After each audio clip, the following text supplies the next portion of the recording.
मैं जितेंद्र सिंह सिसोदिया, सहाचार्य समाजशास्त्र, राजकीय महाविद्यालय डेगाना। आज इस वीडियो लेक्चर की श्रृंखला में हम BA पार्ट सेकंड का फर्स्ट पेपर सामाजिक अनुसंधान की पद्धतियाँ और सामाजिक अनुसंधान की पद्धतियाँ में आज का हमारा टॉपिक होगा सामाजिक अनुसंधान की प्रक्रिया या चरण। सामाजिक अनुसंधान की प्रक्रिया को समझने से पहले हम थोड़ा देखें कि अनुसंधान या सामाजिक अनुसंधान क्या है। जब अनुसंधान की बात आती है तो अनुसंधान का अर्थ होता है कुछ खोजना, ऐसा खोजना जिसके बारे में हम पहले जानते नहीं हैं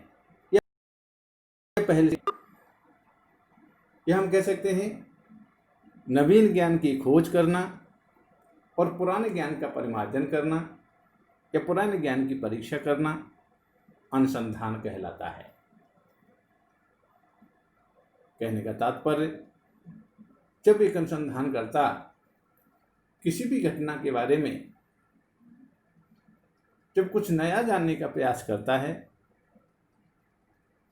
या पूर्व प्रचलित सिद्धांतों की पुनर्परीक्षा करने का प्रयास करता है तो वो अनुसंधान की श्रेणी में आता है। जैसा कि हम जानते हैं, मनुष्य एक जिज्ञासु प्राणी है। वह जानने की इच्छा रखता है, वह जानना चाहता है।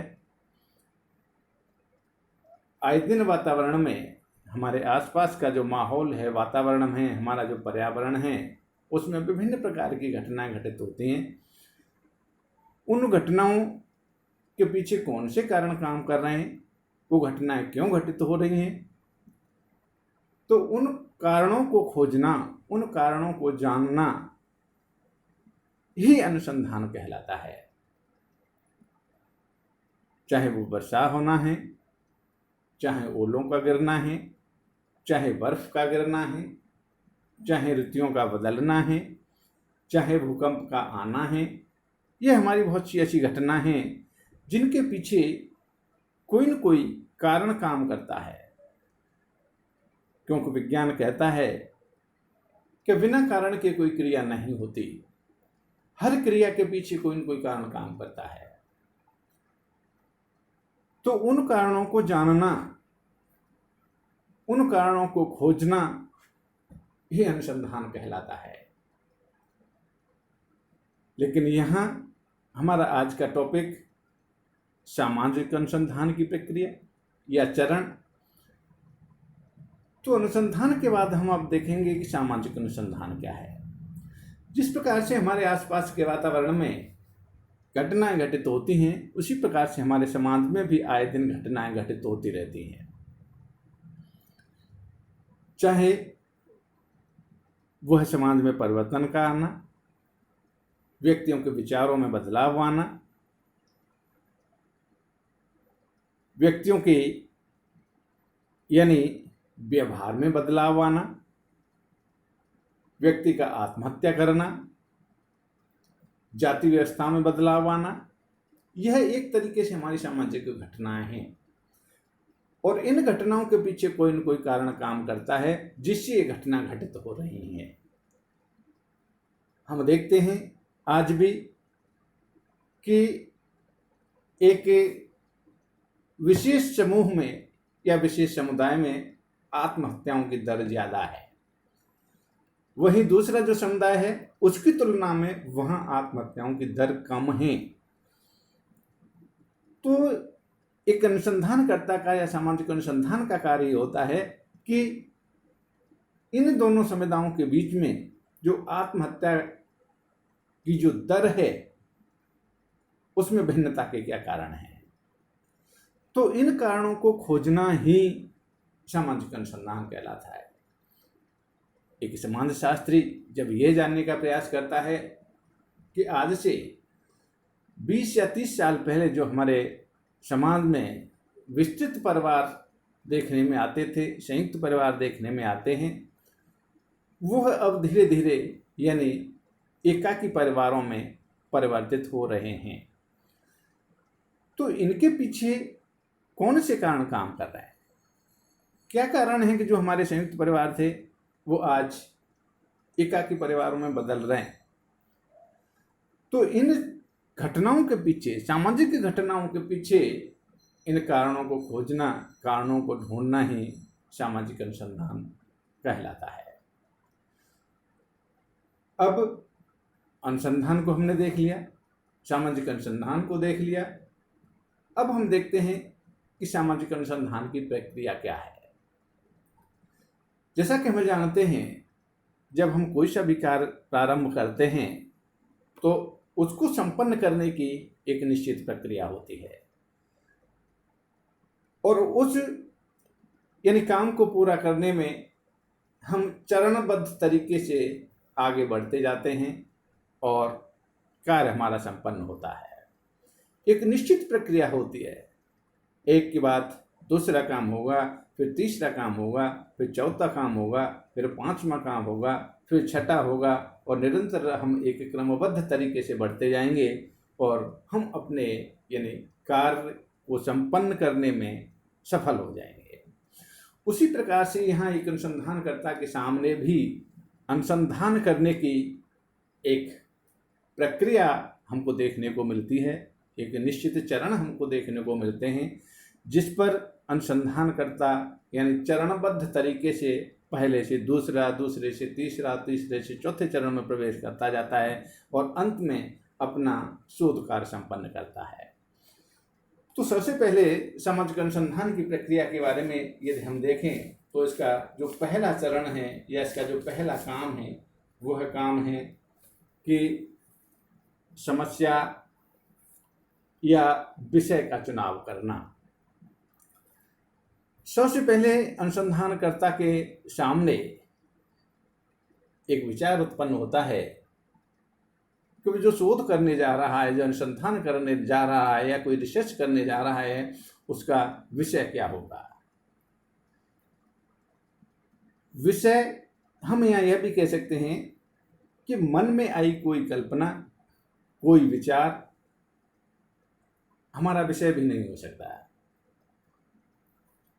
क्योंकि शोध हेतु विषय का चुनाव करते समय अनुसंधानकर्ता को इन बातों का कुछ ध्यान रखना होगा जिससे हमारे अनुसंधान कार्य में कोई किसी प्रकार की बाधा उत्पन्न नहीं हो।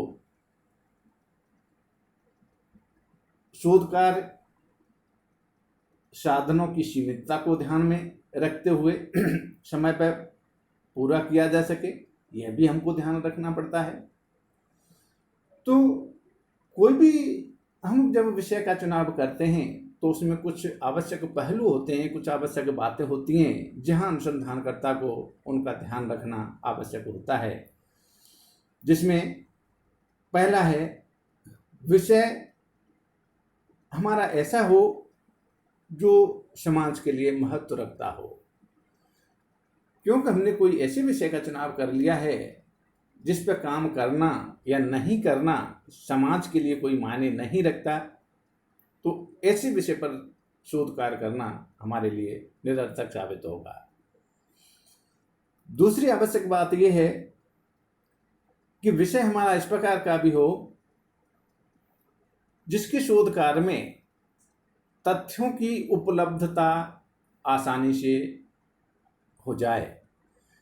क्योंकि कभी कभी क्या होता है, कुछ विषय ऐसे होते हैं जिनके बारे में तथ्यों की उपलब्धता नहीं हो पाती, और जब तथ्यों की उपलब्धता नहीं होगी तो शोध कार्य हमारा पूर्ण नहीं होगा।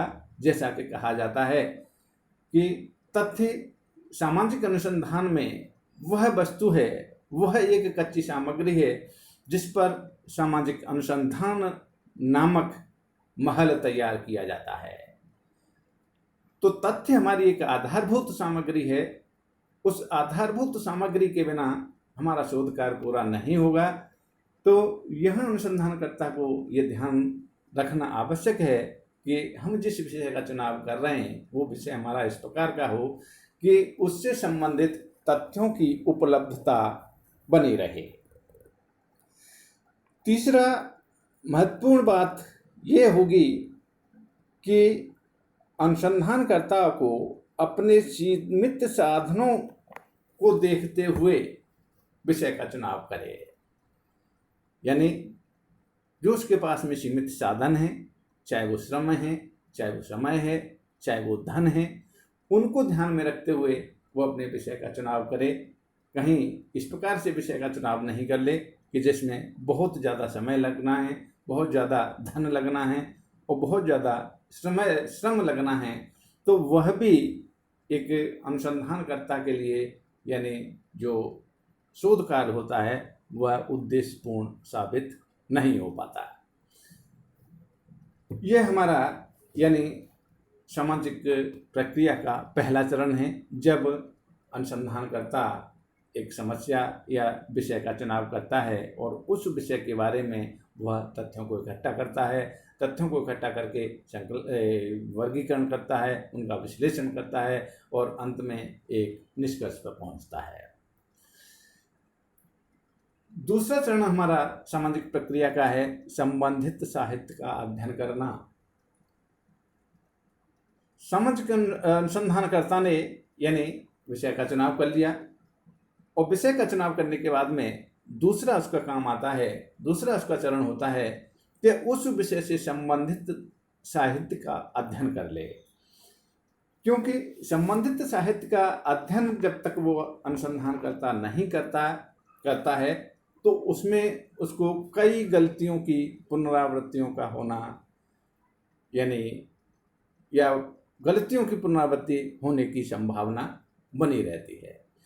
यदि हम संबंधित साहित्य का अध्ययन पहले कर लेंगे तो उसमें जो पहले शोधकर्ताओं को जो कठिनाइयाँ आई हैं, जो कठिनाइयों का सामना उन्होंने किया है, जिन परेशानियों का उन्होंने सामना किया है, उन कठिनाइयों से शोधकर्ता आसानी से बच सकता है। संबंधित साहित्य की जहाँ बात आती है तो संबंधित साहित्य के अंतर्गत हमारे यानी बहुत सारे प्रलेख, लेख, पत्रिकाएं, पुस्तकें, प्रतिवेदन या विषय से संबंधित शोध ग्रंथों को शामिल किया जाता है। जब हम पहले से यानी इन शोध ग्रंथों को देख लेंगे, एक बार इनका अध्ययन कर लेंगे, तो हमको एक यानी उनसे एक आइडिया मिलेगा, एक हमको मार्गदर्शन हमारा वो साहित्य करेगा कि हम अपना जो शोध कार्य करने जा रहे हैं तो हमारे लिए क्या उचित होगा, क्या अनुचित होगा, कौन से तथ्यों को हमको इकट्ठा करना है, कौन से तथ्यों को हमको छोड़ना है, यह हमको संबंधित साहित्य के अध्ययन करने से पता लगता रहेगा। तो इसलिए दूसरा चरण हमारा या अनुसंधानकर्ता का हम कह सकते हैं कि सामाजिक अनुसंधान की प्रक्रिया का जो दूसरा चरण है कि विषय से संबंधित जो हमने विषय चुना है उस विषय से संबंधित साहित्य का अध्ययन कर लें और साहित्य का अध्ययन करने के बाद में हमारा तीसरा चरण जो होता है वह है इकाइयों का निर्धारण करना। अनुसंधानकर्ता ने समस्या का चुनाव कर लिया, उससे संबंधित जो साहित्य था उसका अध्ययन कर लिया। इसके बाद में तीसरा चरण आता है इकाइयों का निर्धारण करना। सामाजिक शोध का यह चरण भी अपने आप में महत्वपूर्ण चरण है। शोध से संबंधित इकाइयों का निर्धारण और उन इकाइयों का स्पष्टतः परिभाषित करना सामाजिक अनुसंधानकर्ता के लिए बहुत ही आवश्यक है। इन इकाइयों का निर्धारण करते समय इस बात का भी विशेष ध्यान रखना पड़ता है कि इकाइयाँ हमारी अध्ययन के उद्देश्य से संबंधित हों और साथ ही संपूर्ण समग्र से एक रूपता रखने वाली हों। क्योंकि अध्ययन की इकाई यदि हमने इस प्रकार से चुन ली, इस प्रकार से निर्धारण कर लिया जो समग्र की विशेषताओं से समानता नहीं रखती, तो वो हमारा जो निष्कर्ष होगा उसके अनुरूप यानी हमारे उद्देश्य के अनुरूप वो निष्कर्ष नहीं आएगा। अतः यह अनुसंधानकर्ता को आवश्यक होता है कि इकाइयाँ यानी एक रूपता रखने वाली हों, समानता रखने वाली हों, उनमें भिन्नता नहीं हो। इसके साथ साथ अनुसंधानकर्ता का यह भी एक कर्तव्य बनता है कि इकाइयों का वह पूर्णतः स्पष्ट और सुपरिभाषित कर ले, जिससे उसके अन्वेषक जो हैं वह उन इकाइयों का एक अर्थ निकालें। यानी जब हम इकाइयों को परिभाषित नहीं करेंगे, सुस्पष्ट नहीं करेंगे, तो वो अपने अपने ढंग से उन इकाइयों को परिभाषित करेंगे और उन इकाइयों को परिभाषित करके वह उनसे संबंधित तथ्यों को एकत्र करेंगे। और जब भिन्न भिन्न इकाइयों का भिन्न भिन्न वो अर्थ लगा के तथ्यों को इकट्ठा करेंगे, तो वो तथ्य जब संकलित होकर आएंगे तो उनके आधार पर जब हम निष्कर्ष निकालेंगे तो वह कभी हमारे उद्देश्य के अनुकूल नहीं होगा। हमारा जो निष्कर्ष होगा वह भ्रामक होगा, क्योंकि यहाँ इकाइयाँ जो हैं वह समरूपता रखने वाली नहीं है। स्पष्टता इकाइयों में स्पष्टता का अभाव है और स्पष्टता के अभाव के कारण अन्वेषक जो हैं वो अपने अपने तरीके से उनको परिभाषित करेंगे, अपने अपने तरीके से परिभाषित करके उनसे संबंधित तथ्यों को इकट्ठा करेंगे, जो कि हमारे निष्कर्ष में बाधा उत्पन्न करेगा। इसके बाद चौथा चरण सामाजिक प्रक्रिया का, सामाजिक अनुसंधान की प्रक्रिया का है प्राकल्पनाओं का निर्माण करना। यह सामाजिक अनुसंधान की प्रक्रिया का चौथा चरण है। तो यहाँ पहले हम देखते हैं कि प्राकल्पना आखिर होती क्या है। प्राकल्पना एक वो कल्पना है, एक वो पूर्व विचार है, एक वो मान्यता है जिसके बारे में अनुसंधान करता अपने विषय के बारे में कार्य और कारण संबंधों को जोड़ता है। यानी वो उस विषय से संबंधित एक कल्पना कर लेता है कि अमुक समस्या का कारण यह है। उदाहरण से हम लेते हैं, प्राकल्पना या पूर्वानुमान एक वह कल्पना होती है जो एक अनुसंधानकर्ता को सही रास्ता दिखाती है और सही रास्ता दिखाते हुए अनुसंधानकर्ता को यह बताती है कि उसको कौन से तथ्यों को इकट्ठा करना है और कौन से तथ्यों को छोड़ना है। सामाजिक अनुसंधान में प्राकल्पना का इतना महत्व होता है कि इसमें वह अनुसंधानकर्ता को एक सीधे रास्ते पर लाके खड़ा करती है, जिस पे अनुसंधानकर्ता अपना अनुसंधान कार्य का सफर तय करता है। इसके बाद सामाजिक अनुसंधान की प्रक्रिया का पांचवा जो चरण है वह है अध्ययन क्षेत्र का निर्धारण करना। अनुसंधानकर्ता ने समस्या का चुनाव कर लिया, संबंधित साहित्य का अध्ययन भी कर लिया, इकाइयों का निर्धारण भी कर लिया, प्रकल्पनाओं का निर्माण कर लिया। अब अगला चरण है अध्ययन क्षेत्र का निर्धारण करना। तो पांचवा चरण जो है जहां अनुसंधानकर्ता अपने क्षेत्र का निर्धारण करता है। अध्ययन क्षेत्र या शोध क्षेत्र मूलतः शोध विषय की प्रकृति पर निर्भर करता है। शोधकर्ता को अपने अध्ययन क्षेत्र का स्पष्ट निर्धारण कर लेना चाहिए ताकि तथ्यों का वस्तुनिष्ठ ढंग से संकलन किया जा सके। शोध क्षेत्र के निर्धारण का तात्पर्य यही है कि शोध कार्य प्रारंभ करने से पूर्व शोधकर्ता को अपने अध्ययन क्षेत्र की सीमा, भौगोलिक, जनसंख्यात्मक तथा अन्य आधार पर निर्मित का निर्धारण कर लेना चाहिए। ऐसा करने से क्षेत्रीय कार्य में लगे हुए अन्वेषकों का ध्यान एवं प्रयत्न उस क्षेत्र विशेष तक ही सीमित रहता है। यहाँ अध्ययन क्षेत्र का निर्धारण के समय अध्ययन क्षेत्र अनुसंधानकर्ता को यह भी आवश्यक होता है कि अध्ययन क्षेत्र न तो हमारा बहुत ही छोटा और न ही बहुत बड़ा होना चाहिए, क्योंकि ज़्यादा छोटे क्षेत्र के अध्ययन के आधार पर उपयोगी निष्कर्ष निकालना कठिन होता है। हमने यानी एक इतना छोटा क्षेत्र का चुनाव कर लिया जो हमारे समग्र का प्रतिनिधित्व ही नहीं करता, तो उस क्षेत्र का अध्ययन करने से हमारा जो उद्देश्य है वो पूर्ण नहीं होगा। और यदि हमने यानी अध्ययन क्षेत्र इतना विस्तृत चुन लिया जिसमें बहुत सारा समय लग रहा है, बहुत सारा श्रम लग रहा है, बहुत सारा धन लग रहा है, तो ये स्थिति जब आ जाती है तो भी अनुसंधानकर्ता का वह कार्य पूर्ण नहीं होता। और सामान्यतः इस प्रकार की गलतियां जब अनुसंधानकर्ता करता है तो उसको अपना कार्य भी बीच में ही बंद करना पड़ता है।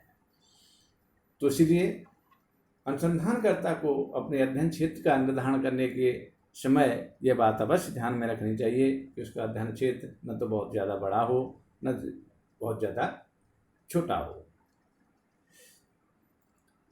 अब सामाजिक अनुसंधान की प्रक्रिया का छठा चरण होता है सूचनादाताओं का चुनाव करना। हमने 5 चरण अपने पूरे कर लिए। छठे चरण में अनुसंधानकर्ता का काम होता है कि वह अपने सूचनादाताओं का या उत्तरदाताओं का चुनाव करे। शोधकर्ता के लिए अध्ययन क्षेत्र की सभी इकाइयों से संपर्क कर तथ्यों को एकत्रित करना कठिन रहता है। वह अपने क्षेत्र में जितने भी यानी सूचनादाता हैं सभी से संपर्क नहीं कर सकता, और यदि सभी से संपर्क करेगा तो उसमें समय, श्रम और धन बहुत ज़्यादा खर्च होगा, और बहुत ज़्यादा खर्च होगा तो यहाँ हमारा जो अनुसंधान का कार्य होगा वह भी कह सकते हैं कहीं न कहीं उसमें बाधा पैदा होगी और वो पूर्ण नहीं हो पाएगा। तो सूचनादाताओं का चुनाव करते समय यानी हमको एक ये बात ध्यान रखनी होगी कि यदि क्षेत्र हमारा छोटा है तो वहाँ हम संगणना विधि का प्रयोग करके हम अपने चुनाव कार्य को पूर्ण कर सकते हैं, अनुसंधान कार्य को पूर्ण कर सकते हैं। और यदि क्षेत्र हमारा यदि विस्तृत है तो वहाँ हमको फिर निदर्शन विधि का सहारा लेना पड़ेगा। निदर्शन से यह तात्पर्य है कि एक समग्र में एक कुछ इकाइयों का चुनाव कर लेना, और वो जो कुछ इकाइयाँ जो होती हैं वह संपूर्ण समग्र का प्रतिनिधित्व करती हैं, और उस निदर्शन पर निकाला गया निष्कर्ष जो हमारा होगा वह संपूर्ण समग्र पर लागू माना जाएगा। यहाँ एक हम उदाहरण ले सकते हैं कि जिस प्रकार से एक व्यापारी एक ट्रक भरे गेहूं का जब भाव करता है, मोल भाव करता है, तो वो सभी गेहूं को यानी दाने दाने को देखता नहीं है, वह एक मुट्ठी गेहूं उसमें से उठाता है और संपूर्ण ट्रक में जितने भी गेहूं हैं सभी का भाव तय कर देता है।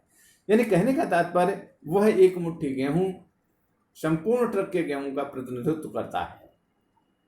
इसी प्रकार से निदर्शन विधि के माध्यम से जब अनुसंधानकर्ता कोई शोध कार्य करता है तो एक बहुत बड़े समग्र में से हमने कुछ इकाइयों को चुन लिया, कुछ उत्तरदाताओं को चुन लिया, कुछ सूचनादाताओं को चुन लिया, उनसे तथ्यों को हमने इकट्ठा किया। तथ्यों को इकट्ठा करने के बाद में हमने वर्गीकरण विश्लेषण किया और एक निष्कर्ष पर पहुंचे। तो यह माना जाता है कि जो हमारा निष्कर्ष है यह हमारे संपूर्ण समग्र पर लागू होगा। तो यहाँ सूचनादाताओं का चुनाव करना छठा चरण के रूप में देखा जाता है। आज इसमें हम यहीं इसको बंद करते हैं। आगे के जो चरण हमारे हैं वो हम आगे की वीडियो में देखेंगे। धन्यवाद।